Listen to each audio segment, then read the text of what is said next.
Updates at pinakahuling mga usapin sa mundo ng palakasan.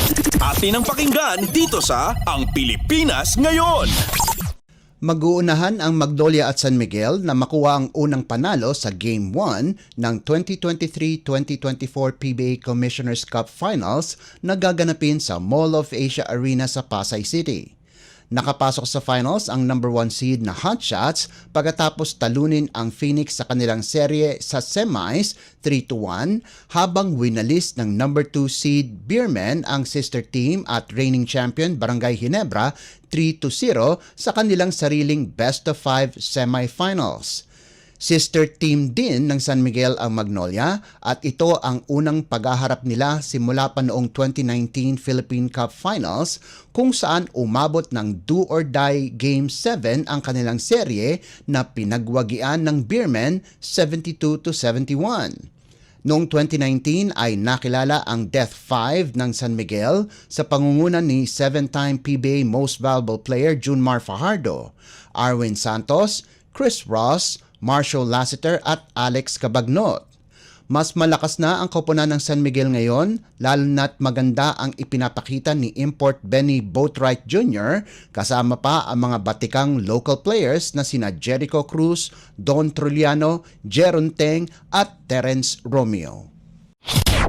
Updates at pinakahuling mga usapin sa mundo ng palakasan. Atin ang pakinggan dito sa Ang Pilipinas Ngayon. Lalahok si Filipina Olympic gold medalist weightlifter Heidelin Diaz Naranjo sa isang torneo sa Thailand bago sumabak sa Paris Olympics. Matinding ensayo ang ginagawa ngayon ni Diaz Naranjo para sa International Weightlifting Federation o IWF World Cup na gaganapin mula Abril 2 hanggang 11 sa Phuket. Ang IWF World Cup ay isang compulsory event at dito malalaman kung ano ang magiging ranking ng mga weightlifters pagdating sa Olympics. Ang top 10 na weightlifters ay siguradong makakapagpartisipa sa Paris Olympics. Kasalukuyang nasa ikapitong pwesto si Diaz Naranjo, subalit hindi ito nagpapakampante sa nasabing torneo sa Thailand dahil posibleng malaglag ito sa top 10. Nagwagi ang 32 anyos na tubong Zamboanga City weightlifter ng silver medal sa 2016 Rio de Janeiro Olympics bago ang kauna-unahang gintong medalya nito at ng Pilipinas noong 2021 Olympics. Updates at pinakahuling mga usapin sa mundo ng palakasan. Atin ang pakinggan dito sa Ang Pilipinas Ngayon. Inilabas na ng Capital One Solar Energy ang lineup ng kanilang koponan na sasabak sa Premier Volleyball League o PVL. May halong mga bata at veteranong players ang bubuo ng Capital One na masisilayan sa pagbubukas ng PVL All-Filipino Conference na aarangkada sa Pebrero 20 na gaganapin sa Smart Araneta Coliseum sa Quezon City. Pangungunahan ng Solar Spikers sina Heather Ginoo at Janine Navarro na tinulungan ang De La Salle College of St. Benilde sa kampyonato ng NCAA Championship noong 2016.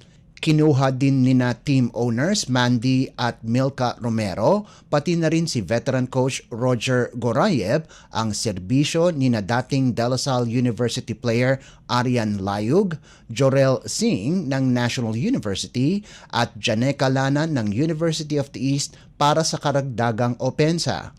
Sinabi ni Mandy na malaking pagkakataon ito para maipakita ng mga players ang kanilang kakayahan sa volleyball, lalo na't ibibigay nila ang lahat ng kailangan nilang suporta. Para naman kay Milka, sinabi nito na hindi sila nagmamadaling makapasok ng finals o makakuha ng kampyonato, layunin nilang dahan-dahanin at magkaroon ng malawak na experience bago gawing target ang kampyonato.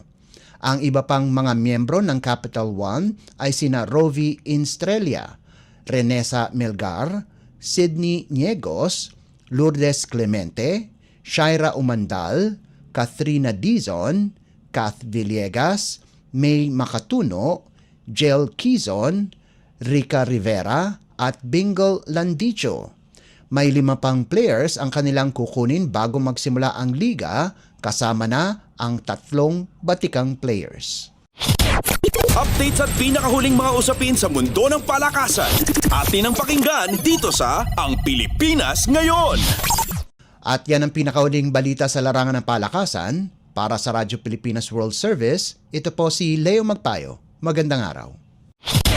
Updates at pinakahuling mga usapin sa mundo ng palakasan. Atin ang pakinggan dito sa Ang Pilipinas Ngayon.